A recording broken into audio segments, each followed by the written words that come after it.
Hello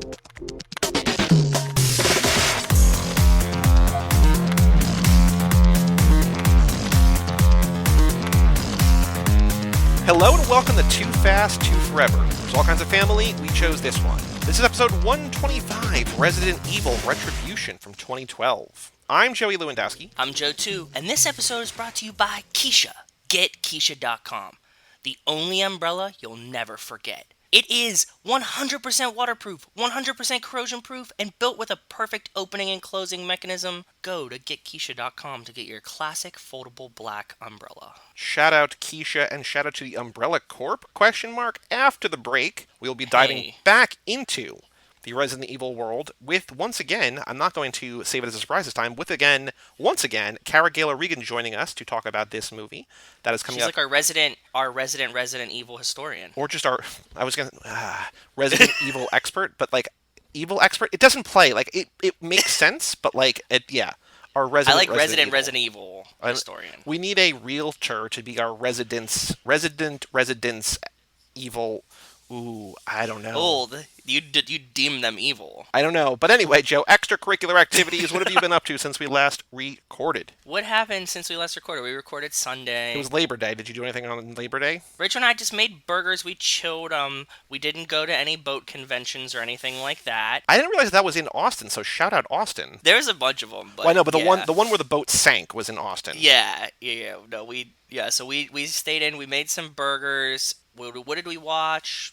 I don't know, TV, Lifetime movies, normal stuff. And tonight, Rachel's making a really interesting meal. I think I mentioned it before. But when we were in Italy last time, one of the favorite things I ate there were pear and pecorino raviolis. Ooh, okay. And so I was craving them. Got some pears in like the Misfits box that we normally get. And I was like, how about we save these pears and make some pear and pecorino ravioli? So she's making pasta dough. She made the filling of it. I tasted it. It's excellent. That's what we're going to have for dinner after we do all the recordings tonight. Very cool. Anything else of note? Any TV or anything? Did you finish? Did you watch? Not that we can spoil it now because we haven't talked about Retribution yet, but did you guys watch the final chapter? No, we haven't watched the final chapter yet because we blew through so many Resident Evil so quick. Oh, you know what we did watch? We watched two cool documentaries. We watched one that I mentioned to you because resident historian Mike Mancy. Yes. Mm-hmm. I asked him. We watched Adventure Park. Action Park. Class Action Park is the doc. Yes. Rachel's yelling from one side, you're yelling from the other. So Class Action Park. Yes. And it was about this theme park, like amusement park that was in New Jersey. Mm-hmm. And it was like dangerous. Like multiple people died there. Yeah. And I feel like just saying it's dangerous is underselling it, but yes. That's why I had to finish up with like multiple people. Like at least 2 people died in their wave pool. And if this sounds familiar, Johnny Knoxville put out like an Action Park or something, or Awesome Park. Yes. Some fictionalized movie based on this, like a year or two ago. So this is like the documentary about like the guy and what happened, and I know your group of friends that of the network, like some of you grew up in New Jersey. So I asked resident historian Mike Manzi, like, did you ever go to Action Park? And he was like, yes, and I survived. But wow, okay. He's like, I went once for one day and I survived. And he was like, he like didn't have any crazy stories about it. He was like, he was the youngest. He went with his brother. It was still pretty terrifying, right? And like, watch the movie. It was fun. I know you didn't go. That's why I didn't ask you specifically, right? Like, there's no way you'd have went to this. No, because I think I was too young. I actually never had heard of it. Like, I don't know when it... Oh, really? No, like, I mean... Until, like, I had heard sort of tales of it, but, like, it wasn't like when Johnny Knoxville's thing came out, I was like, oh, finally. It was just kind of like I kind of knew about that, but... It closed in 96, so that's another thing that I thought. I was like, okay, I know resident historian Mike Manzi's a little bit older, so I was like, he's, like, more of the age demo, and he even went when he said he was, like, really young, like, at, like, 12 or something. Yeah, because that's the thing, so like, Mike, we joke about it, but Mike is, like, 8 or 9 years older than me. Like, he's got a lot of, like, New Jersey experience that I just didn't have. Yeah, that just like wasn't around, like cultural stuff that's like gone or like, whatever. So yes, so he did say he went, and if he went at 12, that's how much of an age gap for you, right? You were probably like 3 when I would have been maybe 2, 3, yeah. So yeah, definitely not a park for children. Yeah. So we watched that, and the other, actually, now that I was like thinking about it, I remembered I watched another documentary called Feels Good Man about the creator of Pepe the Frog. Oh, those guys were on Mark Maron's podcast this week. Oh, really? Arthur Jones and one other guy. I think Matt Fury, maybe. I think Matt Fury is the guy. So the documentary is about Matt Fury and how he created this, comic book called Boys Club and like what it was about. And he's like the most timid, wholesome guy, right? Did you listen to the podcast I with started it, and him? then I realized that I had absolutely no context, and not only no context, no interest in learning about it, and I stopped. I listened like a little bit, but yeah, they're both like, I think it was Matt Fury, and I want to say the director of the doc. I think we're both on. They Okay. were on together. It like takes you on like a little bit of emotional roller coaster, right? Because you like start out with like he's like this nice cartoon creator, and then like the alt right gets this meme and like makes it their flag, and you're like, oh fuck. Comes back around. It's worth the watch, and the guy's really cool. He seems like just an awesome dude, and I'm like super happy with everything that he's doing. So Cool. yeah, go support Matt Fury if you can. So I know that Class Action Park is on HBO Max. Is that free Yes. streaming somewhere, or is this somewhere else? This was on Amazon. Okay, Yeah, it's on Amazon. cool. The big news for me is that last night, Resident Historian, he's getting a lot of airplay. Good thing he doesn't listen to the show. He would get an inflated ego. But Resident Historian Mike Manzi and I finished Hanks with Memories. We have one more episode. We have to do the actual Woody's award show, but last night we recorded the final 4 episodes, like our rankings and our clip show and a couple 4? other bonus things. Oh, okay. Not So not it's that movies, night. but just short things. Like the Yeah. 4 in total were about the length of like one of our episodes. So That makes sense, it yeah. sounds like a lot, but it wasn't actually a crazy amount. But now we are done with Hanks, which I am very Well, congratulations, relieved. brother. Thank you so much. But I that would pop a bottle of champagne for you. I would. but I'm also like looking at the calendar. I'm like, okay, cool. I got 3 podcasts to record with Nico in the next 3 weeks. I got one with Kyle, one with Brian. So like, not really lightening the schedule. It's just shifting another direction. So It's cool to mix it around and it's cool to stay focused. I kind of like doing a little bit of both. Like I was watching this Lifetime movie and I was thinking like, man, I should tell Brian about this Lifetime movie here because we watched a fun one the other night. So yeah, that's the thing. Like, Yeah. I'm recording like this today. As this episode comes out on Netflix, there is The Babysitter 2. It's called The Babysitter Killer Queen. And Brian and I talked about The Babysitter like a month ago. But since we recorded that episode, Netflix was like, hey, a sequel's coming out. The entire cast is back. And he and I were talking today. We're like, we're both a little nervous because like they have given no publicity to this, and the fact that they're just like 2 or 3 weeks before it comes out, they're like, "Hey, it's happening." Yeah. We're like, "Ooh, like it might not," but like we're gonna be optimistic because he has said vocally like the same thing we've said. There's no, he just wants to be positive about things. We both love the first movie, Yeah. so we'll see. But that's a movie that I'm going to watch anyway, and I'm like, Brian, let's just talk about it for your show because we just did the other one. So it's not like it's really extra work. I'm just watching the movie I was already going to watch, and I'm talking about it with Brian for an hour. So like, it's not a huge deal, but yeah, it's still a lot of podcasts that aren't, I get it. whatever. But yeah, I get it. the Yankees are still terrible, so I'm watching a lot of that. We're excited. Football starts this weekend. It By does. the time this First game comes out. kickoff was last night. The Texans and the Chiefs. What a game, right? What a game.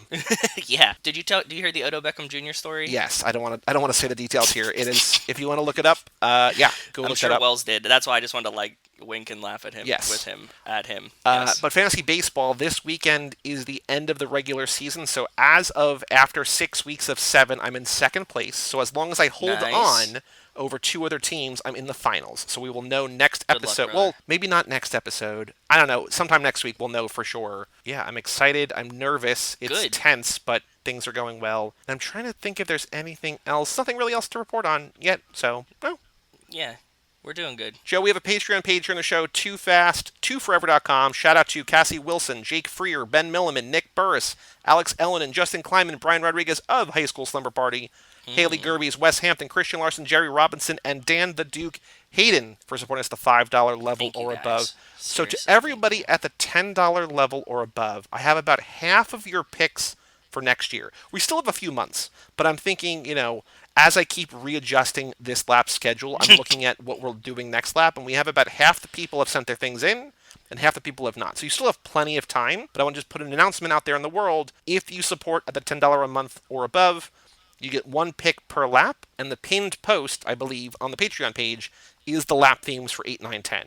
So if you want to go there, pick one for each lap, send them to me either via email, family@cageclub.me, Facebook Messenger, Joe can get it to me, or if you just want to send it on Patreon, true.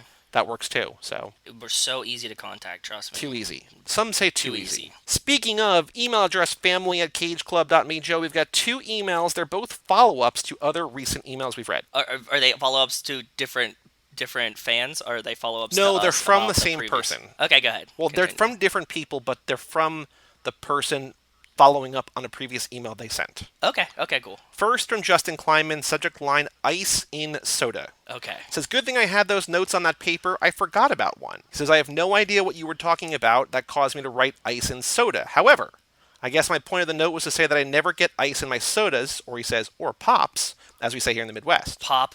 I'm a big pop guy. I had a switch when I moved to Connecticut, but it was always pop. I got, harassed about it for a while. So I'm with you, Justin. When I was an apprentice, the shop I worked for did refrigeration work as well. Most of the ice machine work gets thrown to the apprentices. One day I had a call for a Subway restaurant with no ice. I got there and started, this is going to be gross. I have a feeling. I got there and started taking the machine apart. When I got it open, I discovered the whole inside was covered in mold. A coworker told me it was because of all the yeast in the air. Maybe, I never looked it up. All I know is I've cleaned enough ice machines to know that they only get cleaned when they stop working, so I avoid them as best I can. I 100% agree with you.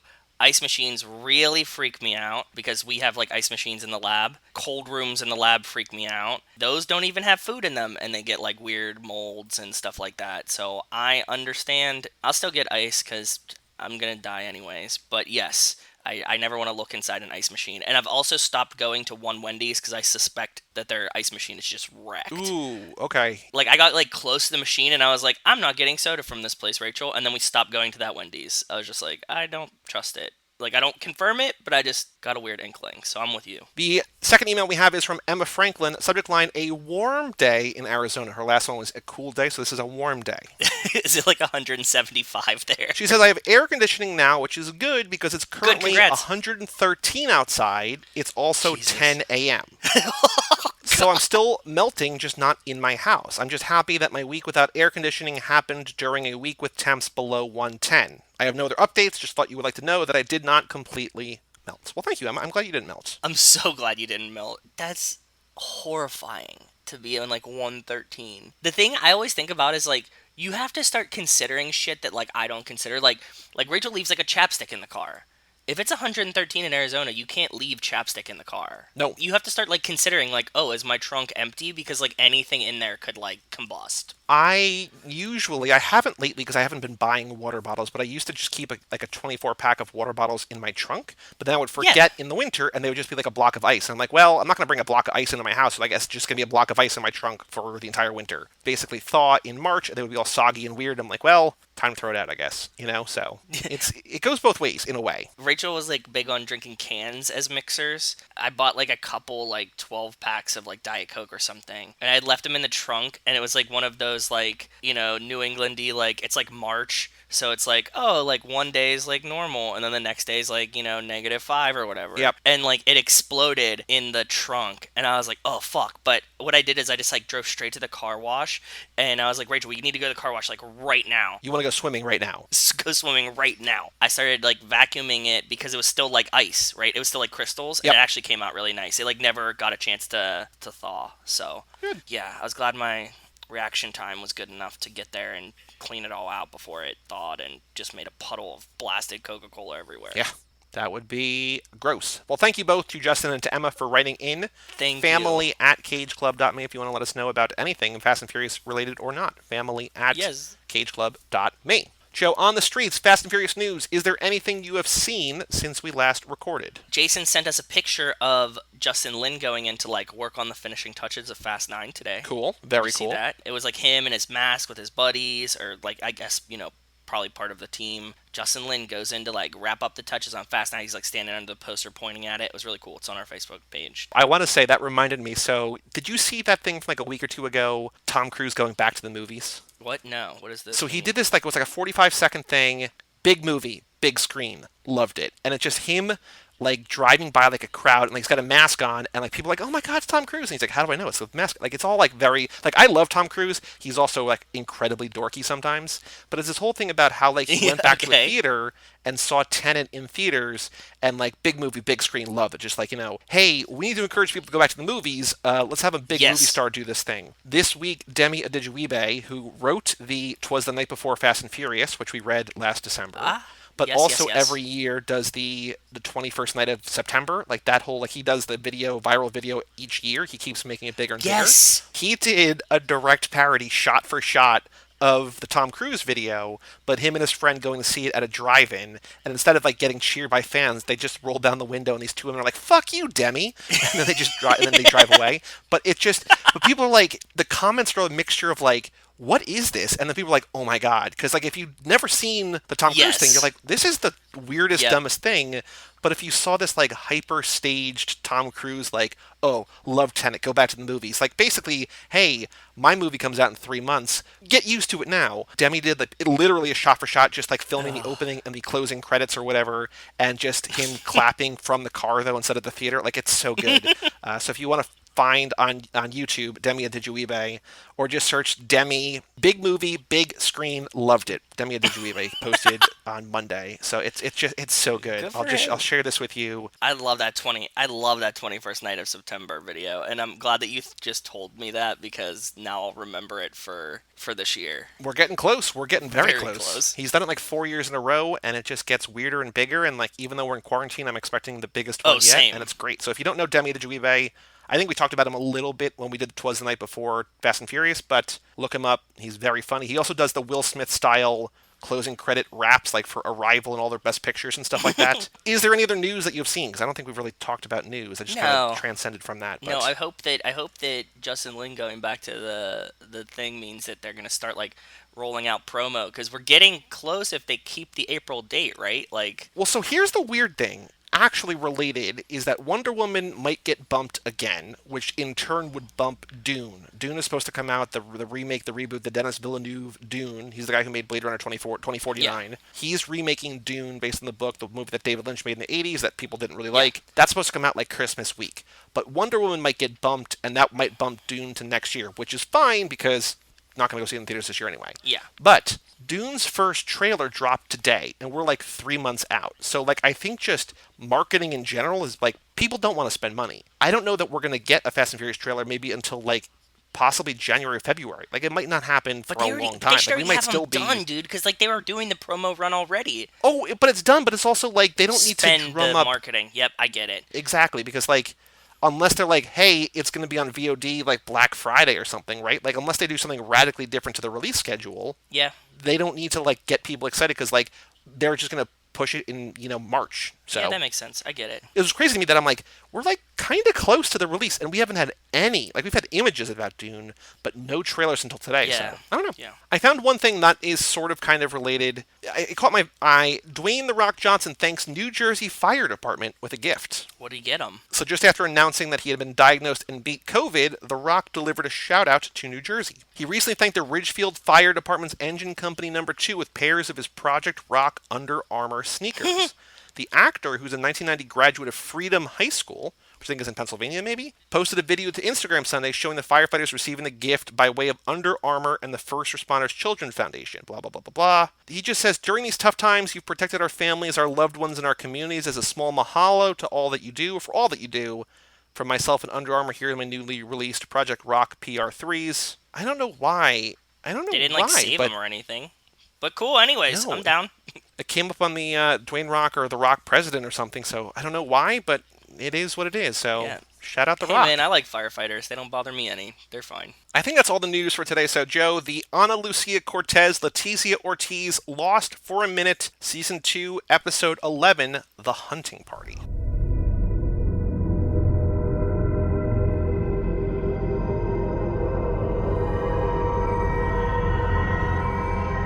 It should have been a little bit more of a party, don't you think?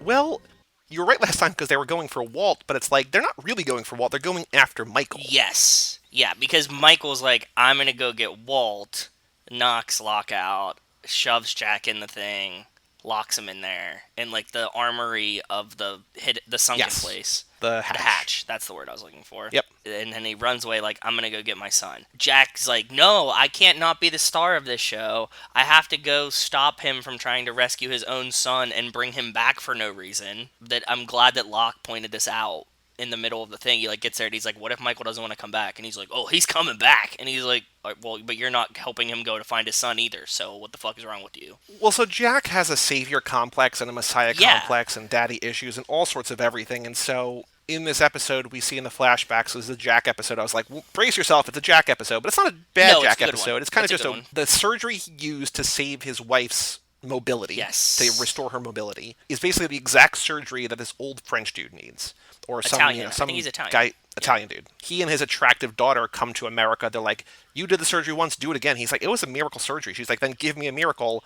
And we find out that Jack fails to save the guy's life and then makes out with his daughter in the parking lot because she kisses him and he Yeah. kisses her back. And I'm like, that's weird bedside manner, dude. This is a thing though. I wanted to talk to you about this. I'm glad that you got to that, and don't skip over this part. The like making out in the parking lot thing. It's so similar to, you see it in Sopranos, right? Like when Tony falls in love with his therapist. That like they both go. Yeah. You know, he was trying for her, and needs comfort because he knows that this guy died, and she's there, and then you just get this like weird like, oh, I think that this is like this moment, and it's not, right? So like, yeah, I don't fault them for this. Like, he shouldn't have like chased after her, and he should have been cognitive of it. But like for her to like try to kiss him and him being like, okay, whatever. Like, that's not an uncommon thing to happen in these situations, right? Because you're like, Oh, for sure. yeah, you try to save my dad, you're my hero, and then they're like, oh, like, and you have like all this lust about them because you don't know the person, all you know that he's tried to save your dad. So And so he goes home and he tells his wife that I kissed another woman. She's like, cool, I'm leaving you. Yeah. Like, but not because of Yeah. that, because she was seeing somebody else. I know, that was the best part. So like, so she's like, oh, and like she like stops washing her hands, and she's like, I have something. Like, she's like, Jack, and I'm like, oh god, is she like really this pissed? Like, is she not gonna see? Like, that's what I'm starting to think. Like, oh, this is like a common thing. Like, he's like, look, I kissed her back, whatever. He's been working till 4 a.m. Like, it could happen. She's like, no, I've been seeing somebody else, dude. I'm out. Yeah, yeah. It's sometimes a little bit too on the nose again because Yeah. it's network TV writing, but it's showing how the sins of the father, sins of the past, whatever you want to call it, have manifested. And so he's trying to be a savior. He's trying to help all people and whatever. And Neglects his he own needs wife. to be in control, and things don't always go right, but he can't cope with that, right? Yeah. There are two big scenes in the episode, really, on the island, and the second one is the one at the end with him and Anna. 'Cause like 41 minutes in, maybe to this 42-minute episode, I was just like, she hasn't shown up, and I'm like, And then she's there at the end giving Vincent mangoes, which I loved, but they do some small chit-chat. He's like, you were a cop, right? And she's like, yeah, why? He's like, how about we train an army? How long would that take? And I was like, oh, I forgot about that. So, like, there's a thing here where, like, Anna murdered one of them by Yeah. accident, like not maliciously, but it just happened. Yet they basically dropped that story altogether. They're like, yeah, just life goes on. She the island. killed It's like, one that's of the weird. other guys. I wanted to ask you about this. I don't remember this part. Who did she kill from there? They're not talking about Shannon now. So she killed somebody No, else. Goodwin, the guy who was their version of Ethan. When they're trying she to finds move, out yeah, they're trying to like move the. Oh yeah, she killed like one of their guys. because he attacked her and then he gets impaled on a stake Okay, yes, because she builds the jail And- first thing. because she thinks it's the other guy, but it's not him. Goodwin goes down, snaps that guy's neck, and then she figures out it's Goodwin, and they tussle, and he like jumps at her. She gets out of the way and impales himself. Yes, okay, now I remember. So she didn't really kill one. Like, one died fighting her. One died, yeah, while she was fighting a guy, he died. He kind of killed himself by accident. Yes, But, like, yeah. yes. So she, like, I was thinking, like, did I miss, like, her just, like, blasting away at, like, some other person? Like, I know she shot Shannon, and, like, and I think they, like, mention it, like, when they walk through the woods. So, like, I kind of vaguely remembered that, but I was like, I don't remember what happens. Okay, thank you. So, yeah, so they are talking at the end about training an army because they want to take on the others, because the first big scene, and I want to come back to this later, but I want to talk about Anna first, is the meeting with Tom Friendly. I don't think you know his name, but his name is Tom Friendly. Again, I don't know if that's his real name or not. Is he like the head master of the other clan? I don't want to say No, that. no, but I'm saying, not is that the really. guy that I'm seeing right now? That's who you're talking Yes, about. correct. Yes. Yeah. The guy Yes. who's like in the middle of the circle that's like, give me your guns. That guy. Yes. Okay. And then he's like, light him up. But Yeah, yeah, we'll yeah, talk about him in a second. But let's talk Okay. about Anna first. Let's talk about her one scene, because even though she's only on screen for like 90 seconds, I was like, this is like a really good scene, especially for what we're doing here. Yes. Jack comes to her to Yep. to try to train an army. I wanted to know, does he mean like an automancer army that she usually deals with in like Fast and the Furious that would just like be near the guns and could like become an army in 2 days, or like civilians that were just in a plane crash? Again, this is Jack, like, I want to control everything, and like there's a threat out there and we want to neutralize it. So I think it's like Yeah. whatever we can get. They have a bunch of guns. Yeah, they had the armory, so like it was there. And the thing is, like, are you gonna train like Rose? and like Claire and the baby. Well, no, but they have a lot of able-bodied Not younger people. really. There's like 40 Well, of them. I mean, I guess Charlie. that's to the not necessarily joke, but like the funny scene in this. There's a couple good Hurley moments, but he's like, I think I have a shot with Libby. Like this is literally my desert island situation. Like Yeah. if I ever have a shot, it's now. And so I guess to that point, there aren't a lot of like young able-bodied people, No, right? So there's definitely not. That's what I'm saying. Like you got like well like Jin, but not Sun. I think Sun could probably. I mean, if you think about it, I think there's two different kinds. I think there's the aggressive, the aggressor, who that's like Jack, that's That's Sawyer, what he seems that's like Locke, he that's wants. Anna. Yeah. But I think it's also like let's train everyone to be able to use a gun. I don't remember how this shakes out, but I think it's like everyone should know how to use a gun or some kind of weapon because basically we're going to war and everybody needs to be in on it. Yeah, but I thought that he was like, we're gonna go attack them, not like we're just like protecting ourselves if they come here. I think it's both. I don't remember exactly. We'll find out. Okay. But I think it's a combination of both. I think it's like they want to be ready just in case.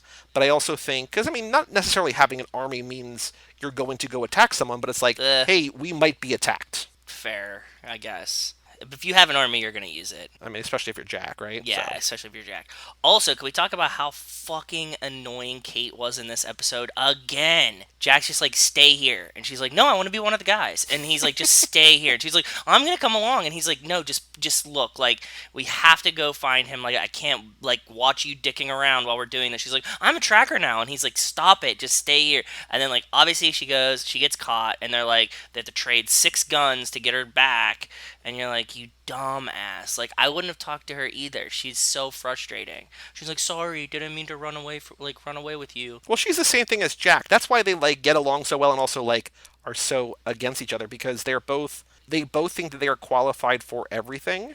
That's and yet fair. They should just both be like, "Hey, Locke, you got this one." But Jack doesn't like unnecessarily bring people along with him, and Kate always likes to tag along and cause bullshit. If Kate was like, I'm gonna go do this thing, and he'd be like, don't do that, and she's like, I'm going by myself, like, and he chases her, then that's his dumbass fault. But like a lot of the time Jack's like, okay, like, I'm going to go like find whatever, and like Locke's like, well, you obviously need me, so I'm gonna go, and Sawyer's like, I'm in, and then Kate's like, well, what about me? And they're like, just stay home. But then she gets captured. Then she gets captured, and you have to trade guns for her. There's a lot more dumb stuff that they're all gonna do, so just get ready for it. Getting strapped in. I was actually really proud that like in this one, Sun's like, Jin, don't go dick around in the woods. And he's like, I'm the man here. And she's like, yeah, we tried that before. It didn't work out real well. And he's like, I get it. And it just stays home. And I was like, see, why couldn't you have just stayed home? Like, even Jin's like, okay, like, that was my buddy, and, like, he taught me how to speak English, but, like, I should probably stay home. Like, cool. I feel like at a certain point, they're on the island for 7 weeks now. Help does not seem to be coming, and it's like, we need to stick up for our own. And I think, like, you could either just sit there, like, it's kind of, to a certain point, what the tailies did, right? They're like, we're just going to hang here, and then, like, they were very quickly just annihilated. I mean, they don't know that necessarily. Yeah. But, like, they were just like, hey, we're going to try to stay out of everybody's way, and then the others were like, cool, we're going to take 9 of you, we're going to take another 7 of you, we're going to kill 2 of you, whatever. Yeah. And then suddenly, instead of having 40 or whatever, 23 or whatever they started with, there's 6. And it's like, oh, that's not good. There's a difference between, like, taking care of your own and then, like, dicking off into trouble that you shouldn't be in. But I think it's like they're taking our. I don't know. I don't mind it. Like I think, well, narratively, because like if you don't do this, there's no story. Yeah, Like, exactly. It's a TV show. They're sitting there whittling shit, just like carving stuff with knives. Yeah.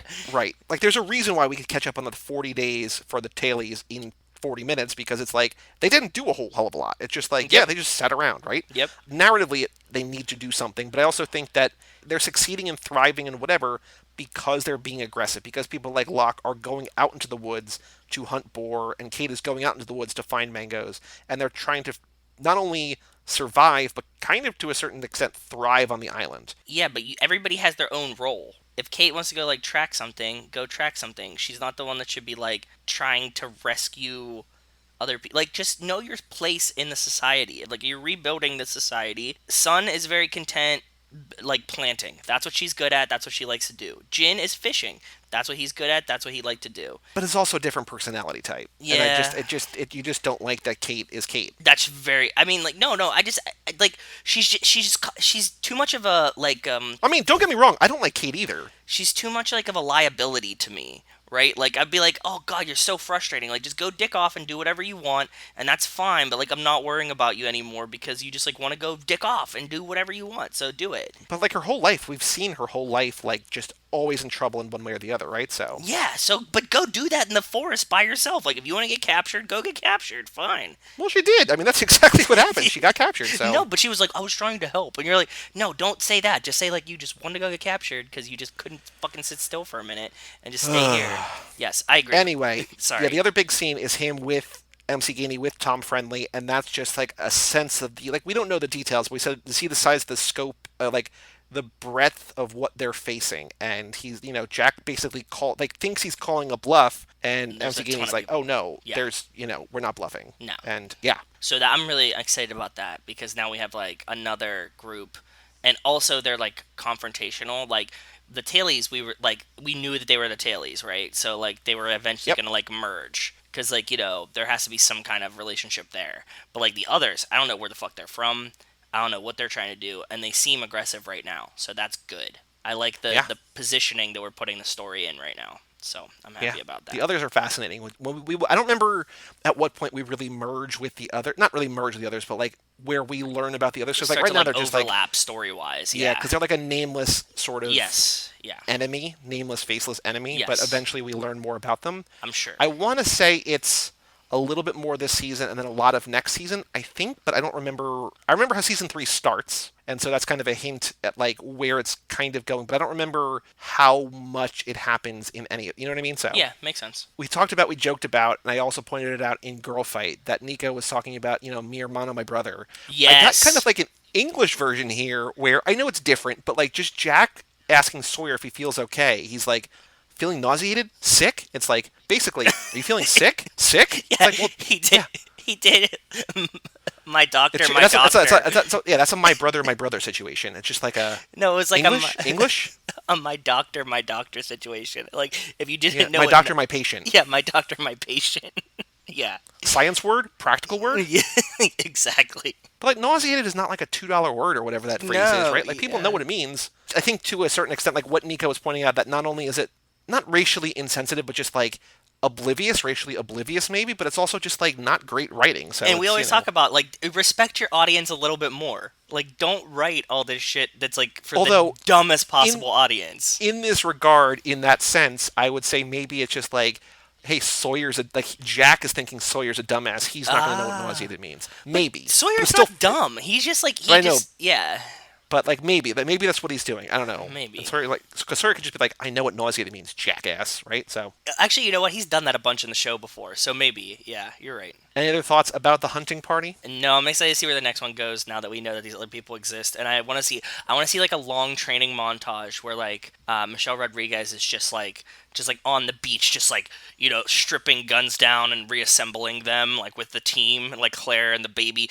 Claire has the baby like in front of her, but then the rifle in front of the baby, and just like reassembling a rifle on the beach. That's what I hope for. I don't think that's what we get with Claire, but I think in other regards, I don't remember verbatim, but I think it's similar. The next episode is called Fire and Water, and I'm pretty sure it's a Charlie episode. So oh, that's cool. I like Charlie episodes. That'll be fun. That won't be on the next episode because the next episode is Fast and Furious 6, so we're skipping that for that. But the episode after that, so that means I got a week until this one. Fuck. Yeah, cool. Unfortunately. Yeah, it happens. Joe, the final thing to do before we take a break is the Fast and Furious minute 85.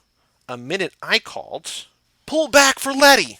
You should just call some of these like vroom vroom vroom vroom vroom vroom. Vroom vroom part 1, vroom vroom part 2, vroom vroom part 3. Yeah. John! Move out of the way! I'm coming to get him!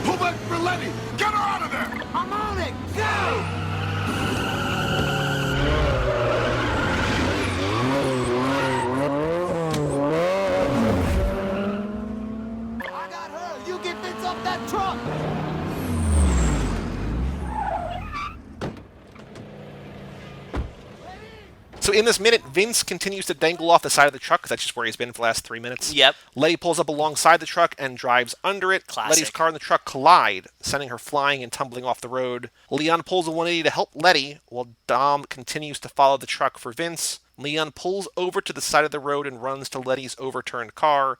Letty slowly begins to crawl out of her car. I thought in the last minute, remember we had son of a bitch, like where she was like pulled up in front of the truck driver, was taunting him. That was at the start of the last minute, but I guess we just don't see off screen her return behind the car. Because last I remember checking in, because most of the last minute is Dom stretching for Vince, right? Yeah. So like I guess after she gets shot at, she goes back behind because she starts from behind this minute. So it's like a weird game of chess, sort of, where like we're not seeing all the pieces move. It's a good move because she's coming up on the left. Vince is dangling from the right. So if she comes up and then pulls in front of the truck, she's going to distract the truck driver. He's going to shoot at her, and then he starts to then she starts to drop back, and he has a shot from his passenger side window. I mean, from his from his window, and he can shoot there, and he keeps him distracted long enough, hopefully, to get Vince off the truck. So it makes sense. And then she cuts under him and gets on the other side, and he's gonna be like, "Where did she go?" Because he's looking in his mirror. Then she goes under him, and he's like, "What the fuck?" Looks in his other mirror, and he's not shooting at Vince. So it makes sense to me, at least. I was also thinking that when Letty bumps the side of the truck, yes,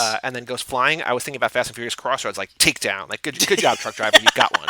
Yeah, it had a nice bump to it too, like Crossroads did, right? I liked in Crossroads that you could really shoot a truck. You and a truck would play chicken sometimes, and you would just shoot one. I thought that was pretty fun. I'm gonna save this other note that I have for the trivia, I think, but you noted something, I guess, cool or at least good in terms that is consistent. Because we were talking about it, so I just wanted to make sure that Letty's... Okay, so they show the Civic rolling off. Letty was in it, right? And it falls down the hill. And I caught a clip of the license plate, and I was like, oh, I wonder just for consistency's sake, if it's the same license plate. And it surprisingly was. I was like, wow, whoever was shooting this, good job changing the license plate onto the dummy car that you're just going to throw down the hill. Or maybe Letty was driving a car that they were throwing down a hill. But usually they use kind of an empty car, right? Yeah, I think so, yeah. I think so. That they normally use a car that's doesn't have an engine and stuff in it, so you can just throw it. So it can get more air and can just kind of destruct more. Yeah. But no, it had the license plate. The same one that Letty was driving from earlier when we did all the license plate stuff, so I was very proud of that. Good job, guys. I don't have a lot to say because there's no music at the same scene. There's no new clothing. There's not a lot new to look at. It's just new things happening with the same things we already observed. Yes. But we kind of experienced this during the race scene. It was kind of the same thing. Yeah. The cool thing though is I think I found the Nextel push-to-talk cell phone that Dom is using in the truck. In the car. Oh, okay, yeah, maybe. I think it's this one. I paused. There's one. You get the back, and it says Nextel on it on one scene, and then it cuts to Leon, and then it cuts back to Dom, and he's holding it, and the way he's holding it, the faceplate looks very similar. It's just a different color, so it's very close to the model he's using. And this is of the time that you could change your cell phone faceplate and stuff. So I don't know if it was that. I don't know if it was a different model or if it was a different color of the phone. You used to be able to get phones in different colors too, right? Actually, so I don't want to bust your bubble here, but at the bottom, the FCC ID was approved December 21st of 2001. So I think this is too new of a model. Ooh, really? Okay. I think it's probably similar in a similar line, but I think this i85S, i88S, I think is probably too new of a model. Because, if this released in summer 01, I think it was shooting late 2000, early 2001, so I think this is too new of a model. I mean, it might be, for all intents and purposes, the same thing with, a different chip or something, right? But no. I think this particular model is a little too new. Because like I said, the color was off, but, the shape, the keypad layout was very, very similar. So I'm thinking I'm close to it. So I just added a note, just similar to the one that Dom uses. Okay, perfect, nailed it. Very similar to the one that Dom uses. I was excited. Excited is the wrong word because Letty is tumbling almost to her death. I also wanted to point out that she will crash once again in 4, kind of a future Fast action there. I was excited that something kind of big happened because there's only so many minutes in a row where we can watch where they're just all driving down the street, yelling at each right? other. Yeah. Also, I copied because there's the script online that I take and I just make sure it's accurate because it's usually close but usually not spot on. All of the lines, as you heard, are Dominic, hang on, Dom, Letty, Leon, yo, I'm on it. It's okay, oh yeah. It makes sense when you're watching, but to see it all written out, it's oh, yeah, this looks dumb. This looks really bad. I think I would have a hard time trying to write a script of, an action scene, because, this is what you need to do. Like, that's exactly what the lines are. Without hearing the inflections in it, you'd be like, God, this looks really bad, right? It'd be like, yo, hey, whoa, stop. You're like, oh. Well, it reminds me, I don't know if we talked about it on here or not. I know we talked about it on Cruise Club, and I feel like I might have brought it up here. But for the Cruise movie The Mummy, they accidentally released a trailer without the final we definitely talked about sound it here. mix. Yeah, I was thinking about this too. Go ahead. It's just like, oh, hey. In the trailer, in the actual mixed trailer, it's like there's sound effects and there's music and there's probably like those are probably even just like temp dialogue tracks. Hearing it standalone and not done, it's like, oh yeah, movies are dumb. Yeah, yeah. It has a very, very hard to like break down a movie into individual components. Can you imagine if you're like the voice editor for a movie and you just hear like and you're like, okay, that one's better.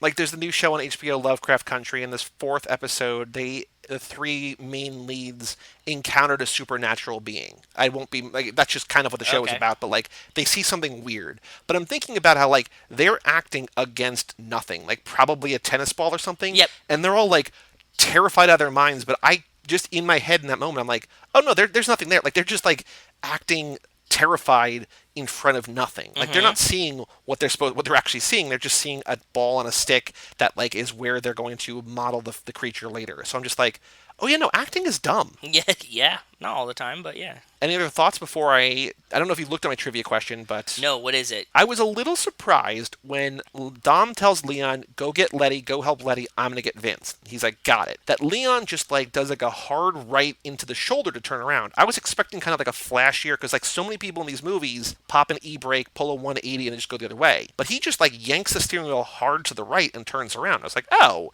like that's practical but not flashy in a movie where like there's a lot of flashiness. And I was thinking, what braking maneuver does Leon pull to return to help Letty? E-brake 180 either to the left or the right, or a traditional brake hard turn to the left or to the right. It's a very small detail that feels a little nitpicky, but I don't know what else happens here. We could say something maybe like, how does Letty flip her car? Like, she bumps the truck, which is the right answer. She tries to swerve out of the way of something. She tries to swerve out of the way of Dom. Like, we could do other things, but I don't... And again, this might just be where my brain went. I was surprised... Not rip it... Well, because ripping the e-brake comes in at, like, 2, right? Like in 2, that's when you get to, like, pull the e-brake. Especially, yeah, in the 2-on-2 race, where they're going around the cone. Yeah, but I feel like, in my brain, I guess that's just because that's one of the, like, and Leon's racing behind. maneuvers. Leon's the tail in this, too. He just hits the brakes and turns off, right? Yeah. I think it's kind of like it's maybe an easy question. I don't know. It's also a nitpicky question. I admit that, but I just don't have a better option. No, I'm not opposed to it. It's fine by me. So then traditional brake, hard... Are these like... Is the wording fine? I think it's okay. Like foot brake... Like brake pedal... Brake pedal and hard turn to the left or to the right. Yeah. I want to remind our patrons, anybody, even all the way down to the $1 a month tier, that there is the quiz available at toofast2forever.com. In the pinned post, the information is there. If you want to take the quiz, we have not had anybody take the quiz in a while. We also haven't had anybody give us a review on iTunes in a while. So if you'd like to do one or both of those, that would be cool. Yeah. One for fun, one just to help us be found a little bit easier. Please. Minute 85, question 96. What braking maneuver does Leon pull to return to help Letty? The correct answer is brake pedal and a hard turn to the right. Yeah. That makes sense. Cool. All right, Joe, let's take a break, and let us bring in Cara to talk about Resident Evil Retribution.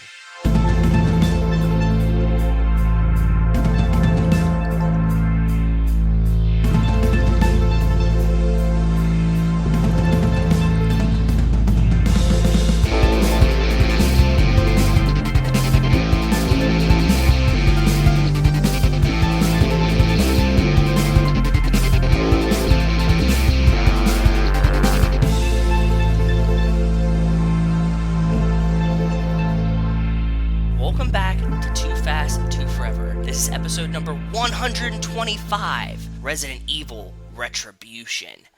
This episode's brought to you by Kisha, the only umbrella you'll never forget. It has an app that reminds you when you lose your Kisha umbrella. You can find it on a map with location awareness that boosts your location radius when in buildings and a weather forecast. It's the only umbrella you'll ever need. Kisha Classic Foldable Black Umbrella. Well, shout out Keisha, and I like that before we started recording. Like, I don't know how to pronounce this. Then you solved it by just saying it two different ways. So I think that's the best way to go about it. They didn't send the nice pronunciation guide in the portfolio they sent. It helps. So it helps. It helps. It should, yeah. Well, welcome back to the show. With us once again to talk about Resident Evil. Once again, we have Cara Gael O'Regan. Hello, Cara. Hello. Welcome Gotta get Back one to of the them show umbrellas. to now talk about the 5th movie in the franchise. This is really exciting for me because, like, as I let you guys know, and I've hinted before, Rachel really enjoyed the first one. So between the time we recorded the first one and now, we've watched all 5 of them in a row. So Crazy. We're completely caught up. I know all the Resident Evil things you can know. And it's not Residence Evil, it's Resident Evil. So. Well, my big surprise with this one, I told you both on Facebook this morning, is that I had seen this movie before, which I had no recollection that I'd seen this before. And when I went to log it on Letterboxd, I was like, when did I rate this? And then I looked back and I was like, oh yeah, I watched it on DVD like 7 years ago. So I'd seen it before. So even as you were watching it, you weren't like, well, I this checked it at the seems beginning. familiar? Like, I remembered some of it. Like, I remembered not a lot of it. I remembered some of it. I think this one might be a better movie than the... It's better in certain ways, but I think the first one is definitely more memorable and more iconic. Yeah. Interesting. When I was talking to my friend, and because he was like, why are you watching all these Resident Evil movies? And I told him, from Michelle Rodriguez and stuff like that, and he was like, his favorites are both 1 and 5. So he said good choices. He said those were his 2 favorites. Oh, I thought this one sucked. Really? I think this one feels more just... video gamey than the first one by a lot. Well, I think that's why I don't like it, because it doesn't actually have like a story arc. It's just kind of like moving from level to level. Mm-hmm. Oh, yes. And it just, I was like, what's happening now? What? Like, every time I thought, like, the movie was going to be over, it was, like, some new level of danger that I was like, all right, guys, come on. So here's a quick catch up to where we are. So Okay. For a while when Alice is like, she's talking to the camera. She's like, hi, I'm Alice. Here's what you need to know. And for a while I was like, is this going to be entirely the first movie? Because like a lot of the ramp up is just the first movie. And I was like, well, you haven't watched the ones in between, and every movie she wakes up and goes, hi, I'm Alice, and like, this is what happened last time, and I don't remember what's happening now, and then you get thrown into it. That's not my issue. I'm just like, she talks about the first movie for so long, and I'm like, is this going to be a 5-minute recap, or is it only going to recap the first movie? There's some new Red Queen CGI, which is an improvement, I guess, but it's also weird, because like they have the Red Queen at the end, but they have a new Red Queen here, better computers, whatever. After the first movie, there's global spread, there's horrifying mutations, they start cloning things. They injected Alice with the virus and she developed powers. Jill Valentine, who was an ally in the second one, gets kidnapped, brainwashed, becomes evil. Alice confronts and kills the Umbrella Corporation's CEO, I guess, head guy, whatever. And that puts us here in Resident Evil Retribution, in which basically we find out that there's like this whole cloning operation going on, that there are 50 basic models. There are a whole bunch of Alices. There are ostensibly a whole bunch of Reigns of Michelle Rodriguez. We see a couple of those. We're nearing the end of civilization, nearing the end of humanity. There does not seem to be many humans left. We don't even know. Do we definitively know if this Alice is a human or not, or is she a clone? She's a human. But do we know that for sure? I don't think so. I don't think so. Well, I think the real question is, was there ever a real Alice?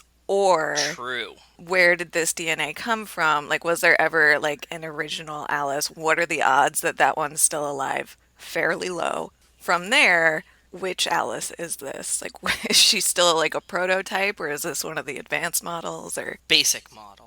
I feel like a lot of that existential what is happening is dictated by the daughter, who's probably also a clone. She's like, are you my mommy? She's like, I am now.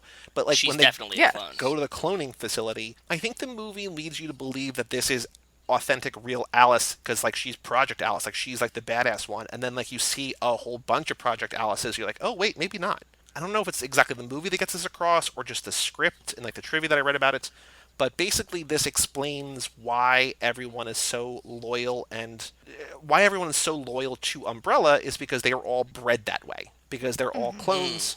God over all, and God in this in this instance is Umbrella Corp. And so people are willing to die for Umbrella because they were made by Umbrella. They just don't know that, right? So it's a weird thing. But there also seems to be some sort of like human-computer interface situation happening, because Yes. when they cut the power to this central computer. It like powers them all down and then they start up again. And also Jill Valentine theoretically was human before and now she's being controlled by that thing on her chest. So there's not just are these beings clones that have been like bred for this, but also there's some sort of like distributed computing happening.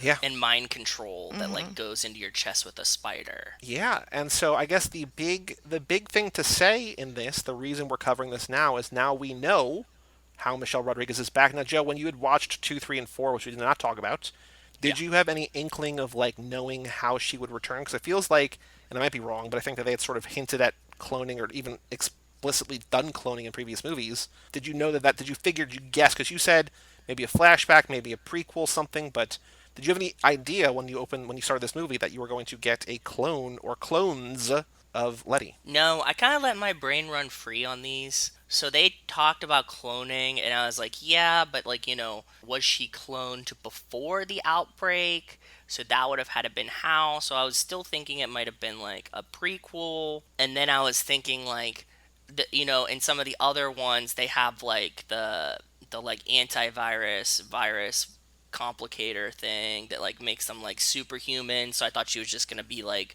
a super zombie at some point. But like the cloning thing, I was like, oh, okay, I get that. But no, I wasn't really heart set on it by the time that we got to here. I didn't think that that's how she was gonna come back. There were still many options open in my brain. Didn't I talk about cloning for the next Fast and the Furious movie? Like that's how they're going to bring Brian back. I think you did. Well, this is what I wanted to bring up with this one is like now that we've spent 5 movies of cloning here, that like how do we know Han is not a clone? Yeah. Well, we don't. I mean, we've talked about that. Really, it's a real Battlestar Galactica situation. Cylons. Yeah, Yeah. yeah, like we don't know, so it's very interesting.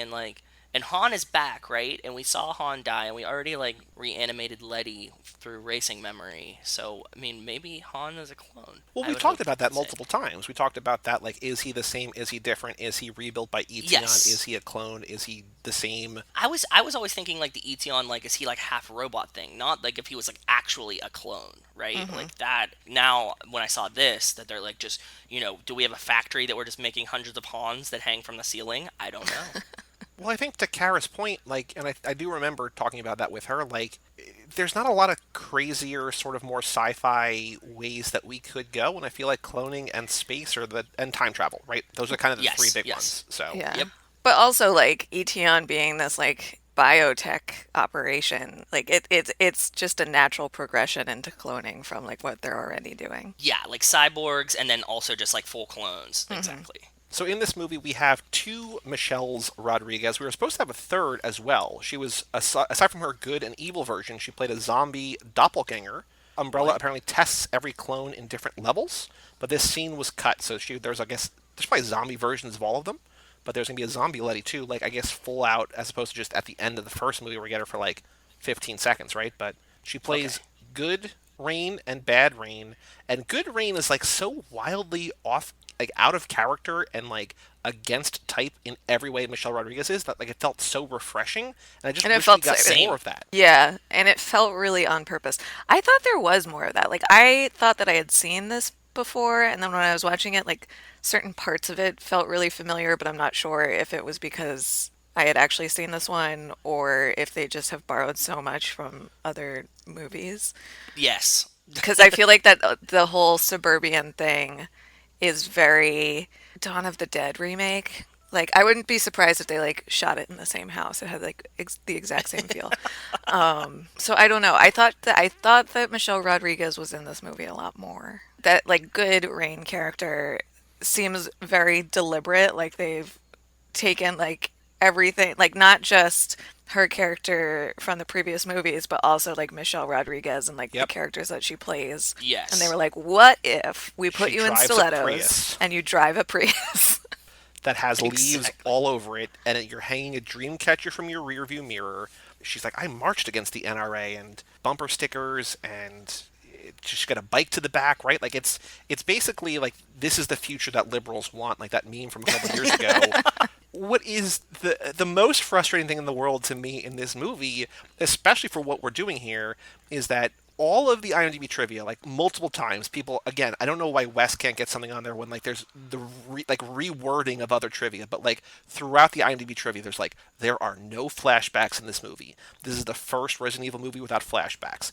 Zero flashbacks in this movie. I'm like, cool, but like everything about the movie makes it feel like they're flashbacks, but it's just simulations. So whatever. But we go from the beginning to this residential area. We see Alice, Residence Evil, and we see her wake up in bed, and then like shit breaks bad, right? And she runs outside with her daughter, and they're saved by rain. And she drives away, and then almost immediately they get like T-boned, they get hit by a truck, they flip. Alice and the daughter just sprint, and they just leave Letty in the car. It's like, what? Like, what? Yeah, totally bail on Letty immediately. For what we're doing here, I was like, no. And like, luckily, finally, maybe not. We think that she returns later, but that just might be another clone of like good. Oh, that's definitely another clone. Yeah. But she's like, oh, it's so good to see you guys again. Like at the very end, almost. And then like that one dies almost immediately too. But like they're being pursued by zombies. They don't even check to see if she's still alive. Alice is like, we gotta go, and she just takes her daughter and sprints away, and I'm like, God damn it! And then like Rain is gone for like 45 minutes. Like there is no Letty for like most of the middle of this movie, and I was like, damn it! But she shows up driving. Yeah, I was like, oh, look at her! She's driving a car. The least fast and least furious car imaginable. I know, and she kind of drifts it a little bit too. We got all excited. It like comes around that corner a little fast, and then immediately flips it, which is something we really don't see too often in Fast and the Furious movies either, right?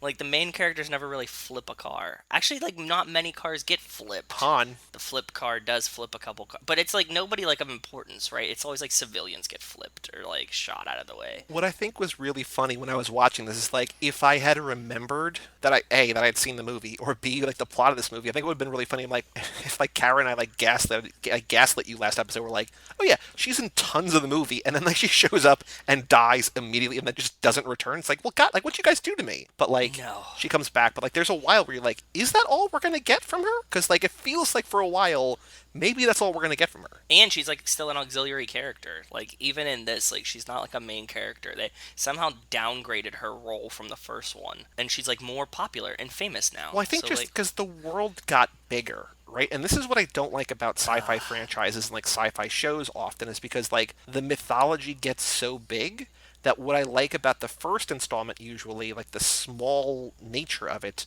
gets lost. That now Alice is a superhero, which on its own is super cool, but it's not what I liked about the first movie. Fair. And she like has the whole crew that she has to bring back with like all the pieces she met along the way.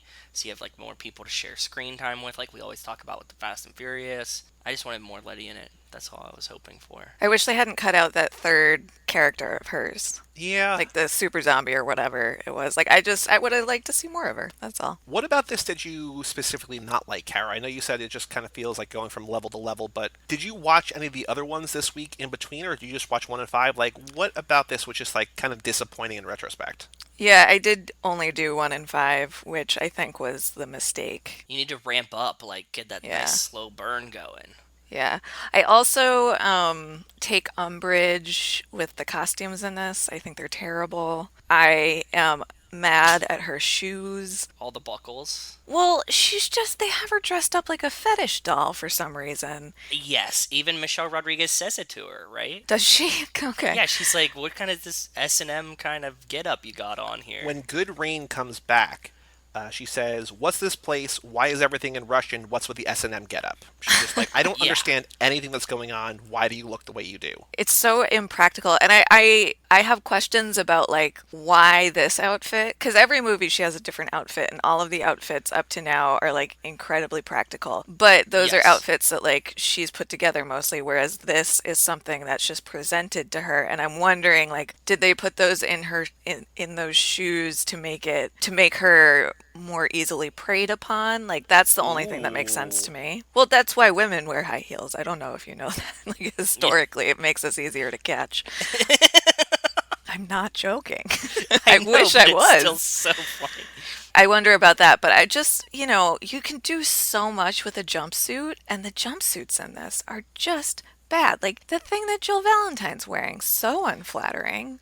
Like, it just... It was weird. Her main attribute in this movie, it seems like, is cleavage. Yes, I agree. Which I understand on the one level, but it's also like, we talked about it, and I don't remember, I didn't watch 2, 3, or 4 this week, but I know that she is the star of the video games, that she comes in 2, and she's this badass lady, and like, okay, so she gets brainwashed and is now evil, but like, she's just like a generic fighting thing with like a red glowing scarab around her neck and just cleavage pushed together to like endless degree, right? It just, there's nothing, like, I don't get a sense at all. And for like a movie, like, I understand that most people who are seeing this in theaters probably have seen most of the movies, but like every movie should be kind of approachable, and like they try to do that with the Alice introduction, but like I don't have any sense of who Jill Valentine is other than like generic fighting lady. And like even if you did see the second movie, but it's been a while, 10 like, years, like, between I them, yeah. always had, I think I did see this one before because I remember thinking like, who is she again? Because her hair color is different. And Yes. like, why They change her hair color? Why? Yeah, if you're gonna bring a character back and they're going to be, I don't know, it's, does the hair color signify something? Why couldn't she just have kept it the same hair color?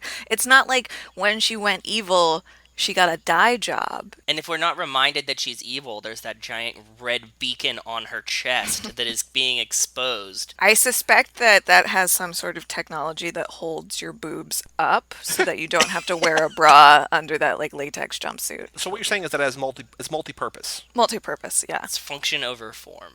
Well, Form both. over It's form and function. form and function, yes. I mean, because who doesn't love boobs and mind control? Those are two great things. Yeah, maybe men should have invented that instead of high heels, right? Guess so. Whew. I think there's a very weird thing that this movie does. The opening credits are shot in reverse, where we see like this chaotic scene on a boat, which I think is how maybe the last movie ends or Yeah, something. four It is. four So when ends they say completely like that this one doesn't have any flashbacks, that's not true. The opening is literally a backwards flashback. It's just like in reverse for some reason. Well, it's just like the Rocky thing, right? Like all of the Rocky movies start where the previous one left off because that's just what Yeah. they do. Mm-hmm. But exactly. they shoot this whole thing in reverse, and then Alice does her intro, and then like we just see the scene play out in regular, like in forward, and I'm just like, wait, we just saw this. Like, why? Like, normally I gonna hate that ask kind of if thing you- where it's like at the end of the movie, like you spoil the end, but it's like this is even worse. Like, this is even weirder. Like, why would you do this? Just because we talk about it all the time, I was thinking about you as I was watching it because we talk about it a lot, like when you see the end of the movie first and then it's like this is how we got here, and you really don't like that. I was gonna ask you if you like the forward and then reverse better or worse, but you seem to not enjoy either. It's just confusing. I'm like, why are we seeing this now? Because it's nothing new. It's the same thing. But we don't see that at the end of the other one. It starts like a little bit past the end of the other one, Yeah. and then they show it in reverse to get back to right where the other one ended, and then play it forward again. I think a big part of this, or maybe not a big part of it, but definitely part of it, is that this movie is 95 or 96 minutes with like 9 or 10 or 11 minutes in credits. And Which I love. I think they're like, we need to pad this, like it needs to be over 80 before the credits. And like, how do we do this? Like, oh, we can do the same 3-minute sequence backwards and forwards. Like, that'll work. Which is a problem we don't often get. We like I was saying, this is why it was so breezy to blow through 5 Resident Evil movies this week, because like essentially they were like 3 Fast and the Furious movies, right? I mean, like, that's the key, yeah. 6, 7, and 8 style. Like, those are like 3-hour movies. So like when I was like blowing through these, I was like, oh damn, it's over already. Like, cool, play the next one, let it go. I was very excited that there is the guy, like basically who like looks like the main Russian guy, just one of the clones. You do not know yet, Joe, but will show up I think in season 4 of Lost, playing Kimi. And like I don't know Who, the actor's the president guy? Like at the no, president's he's the guy that like had that. the red vest on. He was the guy with the like cigarillo thing. Yeah, he's like leading the other battalion that like Alice goes to rescue toward the end. The extraction team. Yeah, and he had the red vest on. There was like a red vest and like has a cigar, and it's the one Yeah. he shoots, but he has a cigar in his mouth. That one. Yeah, that guy. Okay, that was the guy that I was talking about that was in this movie that Rachel said his name. I didn't know who it was, and then when I saw him, I was like, oh, this guy's in it because he's from The Strain, which Yes, is yes. a very similar He's present. the exterminator on the strain. Yes. Yes, so it's like a very similar premise, and I was like, oh, is he just like the zombie killer now? Like, this is what this guy is? But like I first saw him in Lost as Kimi, and like he just shows up, and so every time I see him somewhere, I just think of him as Kimi, even though I've seen him in many things since then. He's Yeah, just always same. going to be Kimi to me. That makes sense, and I saw him as the guy from The Strain, because that's the first thing that I saw him Yep. in, so yes, perfect. We have another example of Alice waking up under a paper sheet. Again, Just pretty much every movie. Yep. Except like one of them she was like very naked in. Which one was that one? Like in either 2 or 3 she's like naked a lot of the time in that one. and like fully naked because she's like in like a tube when she sees the clones, and then like there's a whole bunch of like naked ones on the ground somewhere, and then she like wakes up naked, and I was like, holy shit, because we were talking about like the, you can wear like the smock to not be naked, and then like all of a sudden like one of the next movies she's just like naked 4 times in it, and I was like, whoa, what a change of heart you had there. I think it might be 3. Yeah, it might be 3. I think Because you're that's right. the one where they're like just tossing dead Alice's in a pit. Yes, yeah, Yeah. exactly. Yeah, I think so. We actually like see a brief glimpse of that in this movie, and she is wearing the red dress. In the bodies, yeah, in the Yeah. body things. Yeah, you're right. But I think there was like a bunch like that were like on the ground somewhere dead. I think we need to talk about the biggest fast connection Go of them ahead. all, that we Say have it. the ice submarine in this movie. Which movie came out first? This one had to have, right? I had lots of questions about which one. This is like 2017, I think. And when did Fate come out? 2018, 2019? This movie is 2012. Oh, damn. Yeah. Oh, so yeah, because the final chapter came out 2017. Final chapter, I think, was Of- 2016. This is 2012. This comes out a year after Fast 5, so this predates 6, 7, and Fate. Do you think like the Resident Evil people were like super pissed that Fast and the Furious did like a whole ice submarine sequence? Well, I just feel like the remnants of the Soviet Union in an action movie is a Okay. pretty common trope. Like when we watched that Fast and the Furious one, remember how I was like, this feels like James Bond to me. Like I don't know. Anytime it's like Russia, old decommissioned Soviet shit, like I feel Yep. like I've just seen that in Fair. a movie a billion times. And like, of course, it's gonna be snow and ice because like it's Russia. Because like we even Yeah. have the Kremlin in 6 and Hobbs and Shaw, I think, or at least Russia, right? So like it's again Yep. they're dipping into this just because Russia archetypally has it comes preloaded with like feelings and stuff, right? So Yeah, yeah. Like when they were like driving on the ice, I was like, "Where's Dom's ice charger?" Ha ha ha! Like kidding around, right? And then like all of a sudden, like the ice submarine popped out. I was like, "Motherfucking ice submarine!" Like, are you kidding but me? what Fate does not have, and this is apparently Mila Jovovich's idea, is all those zombies underwater. When she like shoots Rain into the water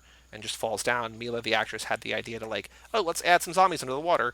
Like when Roman is in the water, he's not being attacked by zombies. That's just Exactly. poor evil Rain gets brought down and gets eaten and consumed by these zombies. So yeah. I had like physiological questions about zombie hypothermia. Even at zombie regenerative pacing, the zombies have gotten more aggressive in these movies. Like they start out like slow, kind of like walker types, and then they become like, crazy demogorgons later on. In ice cold water, underwater, don't you think they would be a little bit slower? But they seem like so aggressive still. I think that's a fair point, but the guys that we see, like at least the ones who are like up grabbing her are a specific type of zombie that we see in the third movie, I want to say.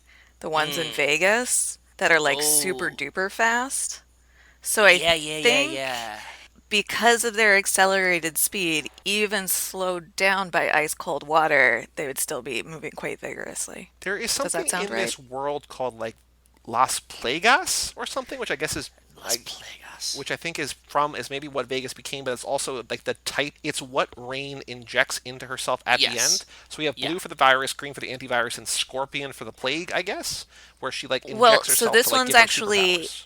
a parasite, which is different than a virus. Also, I was calling it the scorpion, but yes, okay. It's a gigantic parasite, like monstrously big, but yes. Wait, is it a thing that exists in real life? No. I mean, parasites exist. Oh, you mean the thing in the thing. Okay. The I one, don't. like, the it's like one a that you giant- see in the vial that she injects into herself. Right, yeah. Very large parasite. Right. Yeah, that's what I'm saying. Yeah, like Yeah. that size. That thing's not gonna climb inside you, right? But I don't know. I was just like glancing through the IMDb trivia before we recorded, and I guess this is something that was introduced in one of the video games. But it like comes completely out of nowhere in this movie to where I was like, what the fuck is this now that we're doing? What? Like I thought I had missed something when she like injects herself. But isn't that like part of the thing that happens at the end of the first one or into the second one, where like you see it like climbing through the guy's skin? Like, don't they give him that to make the like Oh, weird maybe. like the super guy? Yeah, maybe. That's like the one upside for me in not having rewatched 2, 3, or 4. It's like, oh, all these things that are doing, like, it's all just insane. It's insanity that either I don't know know from a game or I don't know from a movie. So I'm just like, yeah, this feels normal. Like I don't question it because there's so much that I haven't seen. So when I did see the same thing that you saw, Cara, that is from a video game. I'm like, yeah, okay, like that's just a thing that happens now. Like I knew that in the opening they talk about They how she added was it. injected, Alice was injected, and became like got superpowers. So I'm like, maybe that's just a thing that happens now. It kind of is. You're still right. The like fighting style, so like Letty punches a dude so hard at the end that his heart stops and we see like the ribs break. Yes. That is lifted. That's an homage to the more recent Mortal Kombat video games. So they have like X-ray moves where it just does like a third of your damage. So you build up a thing and then do it. Like it looks exactly like that. But I just like that Letty punched a dude so hard that his heart stopped and he died. And he does it again, or she does it again to Alice, but like Alice doesn't die. No, she's just fine. Like her heart just slowed down. It didn't actually Yeah, stop. she exhaled and like sat down for a second, but she's like, no, I'm good. Yeah, and then the other chick then Jill Valentine tosses her a gun. Like, you shoot her. It's like, well, you're fine. Her heart's not even beating.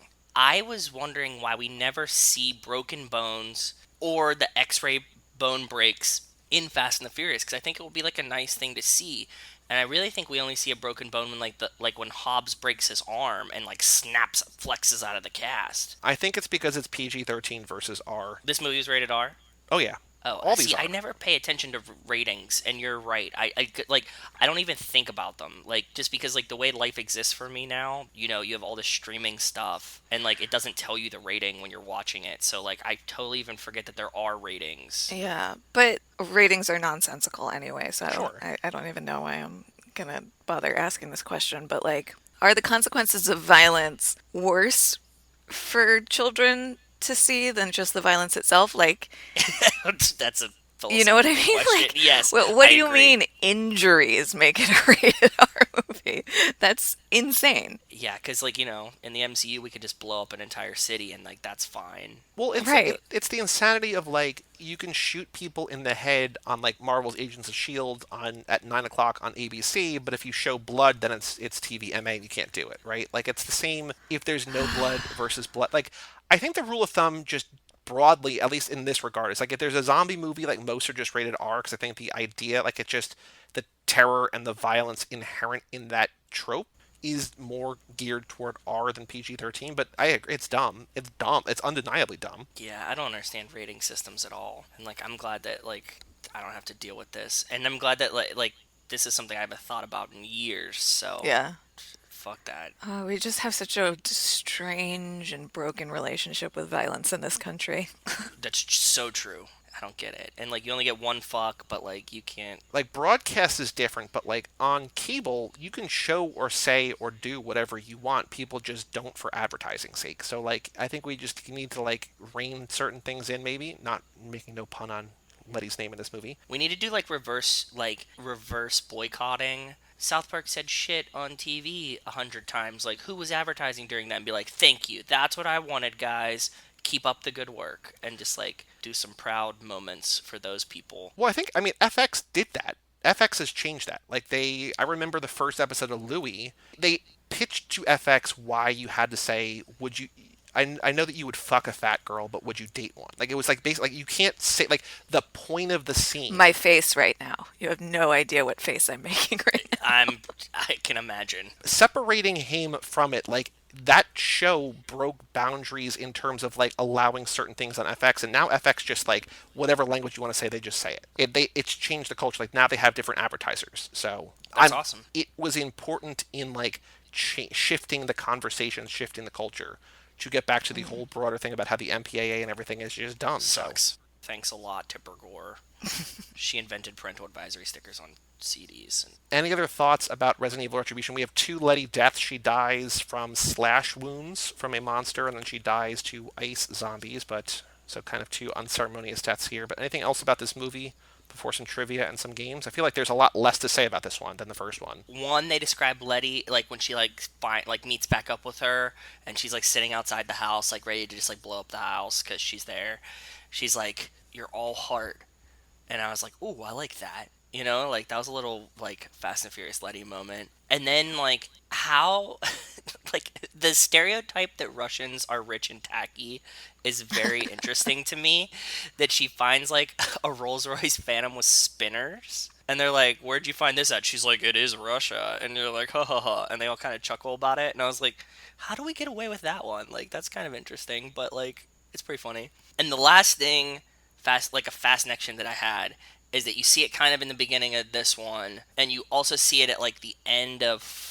Or no, 4 starts there too. But like you get a shot of Shibuya Crossing where Sean drifts through the middle of Shibuya Crossing, and like in 4 they kind of do like a zoom out like helicopter view, and you can see the soccer field too, like Twinkie soccer field in that one. Cara, do you have any other thoughts or notes about this movie or the franchise as a whole? Like, we're not going to do any more Resident Evil movies. As far as I know, Michelle Rodriguez is in no others of them. But any other thoughts about this movie or the series? I love that Alice's new daughter is deaf. That's really cool. Like, That is she cool. just didn't have to be. She wasn't going to be originally, and the actress auditioned, and they were like, "Okay, like, what if we just made the little girl So the have actress was hearing deaf. impairment?" Yep. Yeah, Oh, that's awesome. yeah.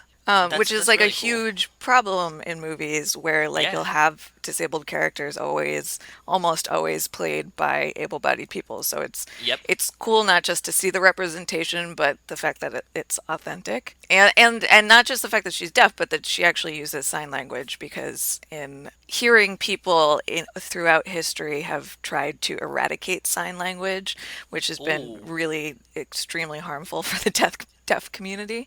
How? What do you mean? I don't know the story. Can you give me like a little backgrounder? It's a long and dark history, so I wish that I could be more thorough about it. But basically, deaf children were often taken out of their homes and sent to schools where they would be physically punished for communicating with each other in sign language. So they were trying to teach the kids to read lips and speak quote unquote normally so that they could assimilate into society. But robbing people of language is extremely Terrible. harmful. Yeah.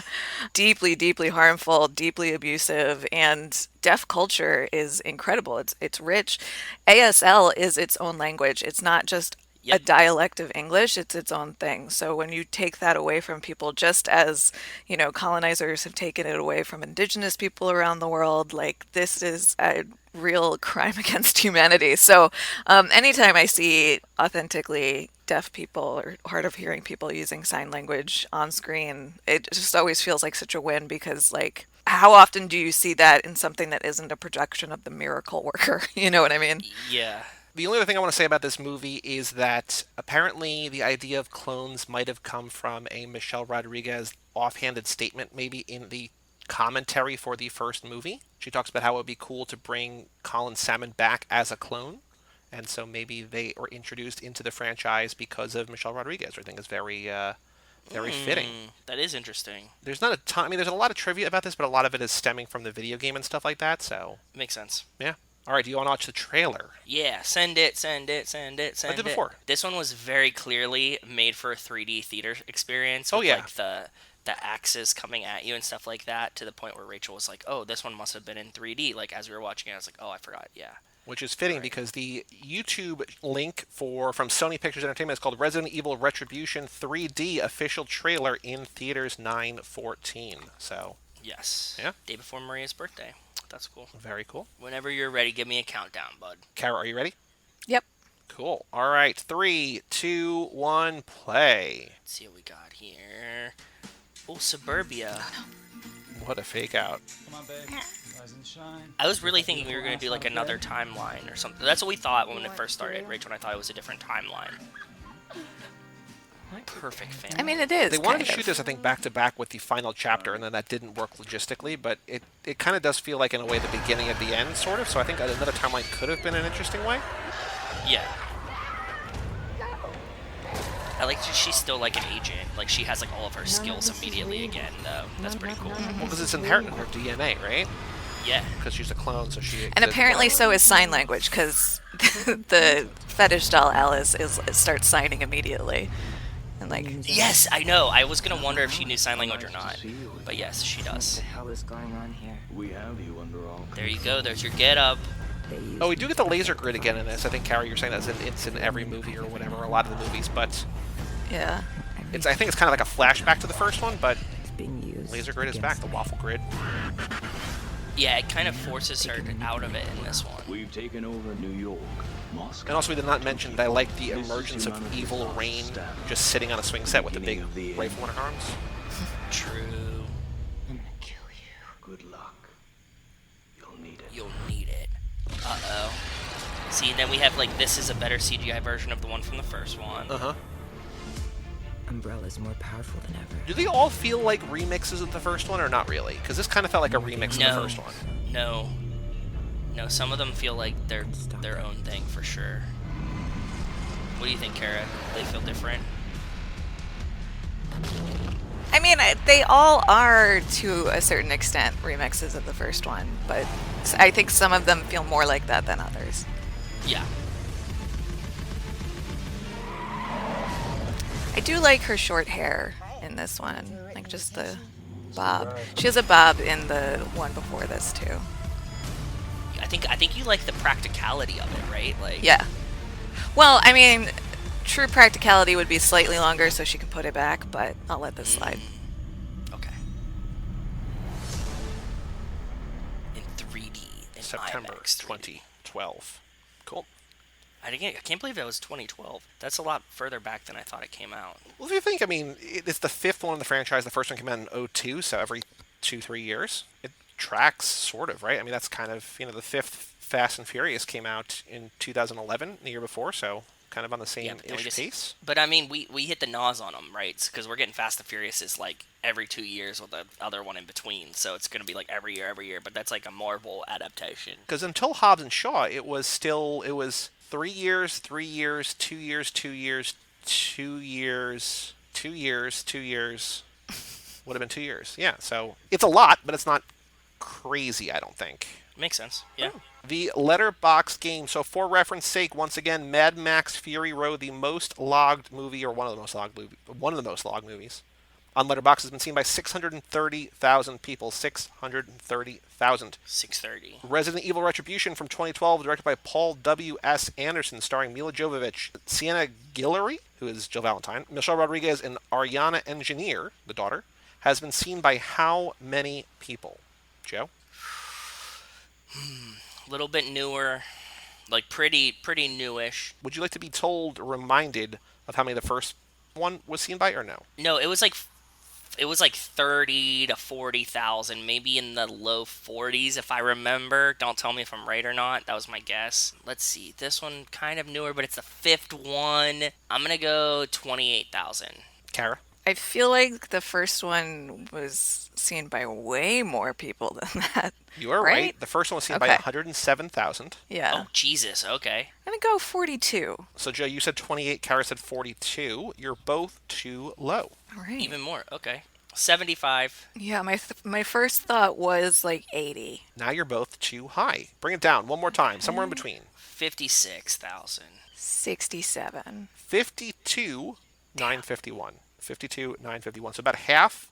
That's a ton. think, unless I'm wrong, let me see if this is right, but I think this might be the second most logged. So Apocalypse, which came out in 2004, has been seen by 63, so that's a little bit higher. Extinction has been seen by 60. Taper. Yeah, they taper, right? Because it's like always like the first one in the franchise, and then like, unless I feel like that second one is on TV like all the time.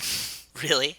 Yeah. I feel like they all are. Like the 1 and 2 I think are on TV a lot. So out of those 53,000 people, how many have this in their top 4 favorite movies of all time?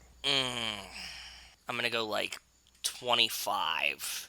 That's a ton of people, but I'm still gonna go like it's a low number. Yeah, I'm going to go with 12. You're both too low. Go higher. Wow. 67, and that's a high guess for me. 42. You're both too high, following the same pattern from the first time. Bring it down somewhere in between. One more guess. 35. 27. Joe, right on with the third guess. 35 people have this in Wow. their top 4 favorite movies of all time. Ooh, this one, we might be able to do this one. Hold on. This is. It feels too 35 high. people. It feels too high to have that many people. Have That's it what in I'm the top saying, right? I don't want to police anyone's choices, but that's bad. You should watch more movies. If this is one of your favorite ones of all time. You get 4 choices, like on a desert island, and like Retribution's it. Like, whew. There are better Resident Evil movies. That's what I mean, even from the same franchise. And it's not like this is a new so sometimes this is skewed with like newer movies right? Like if a movie like just came out that year, people will put it in their top 4. But this is like now almost a 10-year-old movie. So like you must really love this movie. Pick a number 1, 2, or 3. There's 3 people that I could possibly go with. That doesn't make any sense. Hold on. Did I do this right? Hang on. There's one person who, oh my god, I think this is again is kind of the weirdness inherent in Letterboxd. I think one of these people who had in their top 4 only gave it there's one person that's in their top 4 and she gave it 3.5 stars. So we're gonna skip That's her. an interesting choice. Very interesting choice. Okay. Because her review says so extravagant, repetitive, and dare I say visually inventive that it unexpectedly becomes somewhat of a genuine and fascinating movie. That she says there are still a lot of things holding it back from being great, though. And I was like, okay, but you put it in your top 4 favorite movies, and it's not like one of those people on Letterboxd who are like my 4 are like the last 4 that I liked or whatever. It's just like no, it's just in there. So I don't know what's going on in Navarette for skipping over you. Holds a special place in her heart. Yeah. Who knows? All right, we're gonna go with Okay, Cara, pick a number 1 or 2. 2. We're gonna go with Trace Savure from San Antonio, Texas, who has this in his top 4. It's his second favorite movie of all time. His review says, actually no, this is okay. He reviews it twice. First one is a 4-star review. He says, reconciling the abstraction of artifice and simulation with what we consider to be real and how they're so often one and the same. Okay. He says, P.S. Anyone that says they want better action in contemporary mainstream cinema has no reason not to like these movies.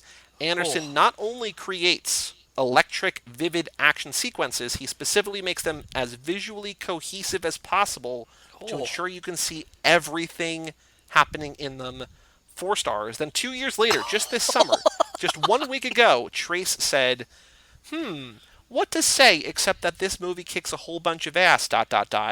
5 stars. So, okay. Glad he reined it in. Yeah, he was very flowery with the first one, and then much less to say about the second one, but he liked it more. So 5 stars. Okay. His second favorite movie of all time is Resident Evil Retribution. Oh, his favorites are the most recent 5-star watches or rewatches. So it's in there, but these are 4 movies that he loves, okay? Okay. His third favorite movie, Joe, is a movie that we have covered this lap, and that on last episode was a movie that Justin Kleinman wrote in about. Vaguely, but wrote in about. Cara, this is necessarily not a clue for you, but a movie about memory loss. It's not a Michelle Rodriguez movie, but a movie about memory loss. Total Recall. Yes. Nice. Resident Evil number 2, Total Recall number 3. Number 4 is what many people consider to be the scariest horror movie of all time. The Blair Witch Project.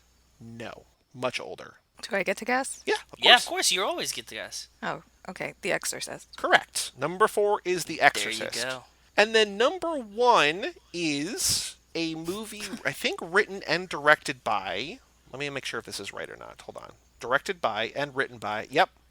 Written and directed by a guy who just wrote and directed another movie that just came out and is getting...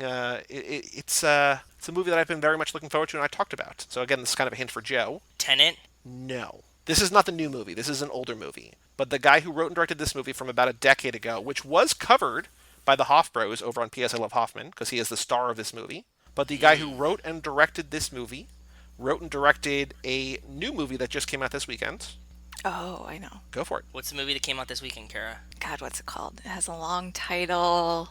I'm thinking of ending Kaufman things. one? Yep. Yeah. But what's this movie in his top 4? Because you have the right person. You have the right movie that I was referencing. But what's his favorite movie? Adaptation. Nope. Different one. Eternal Sunshine? He had something to do with that, He wrote right? that, but Spike Yeah. Jones, I think, directed that. But no, this might have been his No, that was directorial Michel debut. Gondry. Oh, Michel Gondry, yes. It is a movie starring Philip Seymour Hoffman where he's staging a production in it. Oh, Synecdoche, New York. You got it. Synecdoche, New York, Resident Evil, Retribution, Total Recall, and The Exorcist. Again, not his 4 favorite movies, but 4 movies he's loved, but that's a pretty wide swath. Yeah, that's a really interesting list. Shout out Trace that is. Savure. Definitely a broad brush there. I like it. Usually they're like pretty on board, right? Like we get a lot of them that are like, okay, I like movies with Zeph in them. And it's like these 4. Yep. But like that was a good one. I like that. Yeah. Well, Cara, thank you so much for joining us. But before we say goodbye to you, I want to look ahead to next week for our next 2 movies, Joe. Yes. On What are Tuesday, they? we have what we all know is coming, the next installment in the Fast and Furious franchise. We have Fast and Furious 6 with Nico and Kevo. Yes. but without the extra credit scene. Do not watch the extra Warned credit them. scene. I warned them. Even though, Cara, we're trying to achieve what we tried to get with you, which was the purity of not knowing what happens to Han, but they already know about it. Like, I don't think they know the how, man. but they know the what. And so, Yeah. you know. But also, when we did it with you, it was before the 9 trailer came out. So Han is back now. So you killed him and unkilled him and then killed him again and unkilled him. So we don't even know. So even if they do know that Han died, they haven't seen the 9 trailer, hopefully, and then he's coming back again. So, Well, no, but Nico has said that he knows that he comes back. well, he said he knows that he comes back in the sense that he goes away and comes back, and I think that he means like. I don't think it's gonna be a surprise he's back, but we'll find out when we get there. But Tuesday is Fast and Furious 6. I think there's enough mix-up now. I don't know. Maybe. But Friday we are doing the Catherine Bigelow film Strange Days. Now, Cara, I know you love Catherine Bigelow. Have you seen that movie? Ooh, I haven't because it wasn't streaming anywhere. Is it streaming somewhere now? I Stars. don't know. Just kidding. okay. No, they're all of our every movie that we cover is on Stars somehow. Just like only Stars, always. Showtime. Let me find out. Stars and Showtime. I think that's the only Catherine Bigelow movie that I haven't seen other than her like recent documentary work. I thought you were going to say Catherine Zeta-Jones week, and we were going to do Entrapment because of the lasers, but apparently not. Not everyone can get what they Add want it to on the this list. channel. I don't know that it's streaming anywhere. I do own the DVD, which is also maybe now out of print. This might be a tough one to find, but we're doing Strange Days on Friday. I don't think it's It streaming was anywhere. when I was trying to. Yeah. But anyway, next week, Fast and Furious 6, and then Strange Days. So one very easy to find, one maybe harder to find. But if you want to watch along, Fast and Furious 6, and then Strange Days. But Cara, thank you so much for joining us for Resident Evil, both Resident Evil movies. Is there anything that you want to plug, aside from just telling people to wear a damn mask and get a damn flu shot? No, just get your goddamn flu shots, you know? I will. Stop being an asshole. That's impossible. I But know. Easier said than done, but I appreciate the sentiment. And thank you for joining us once again.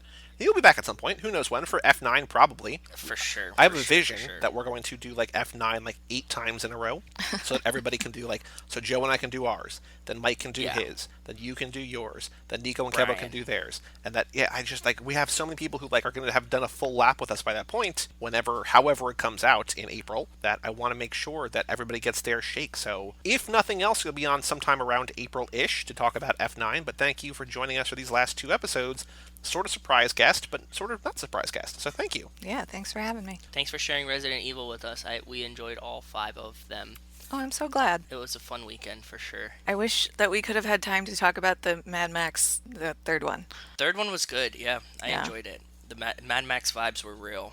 I really liked it. Go listen to Cara and Mike have a conversation about that on Third Time's a Charm, and me mostly just sit there because I don't know what to say about it because I watched it wrong, kind of, because I didn't watch the first 2 again. But yeah, that's living there Well, on it's like Third the Times. birds meet Mad Max for a while. That's Yeah. what it is.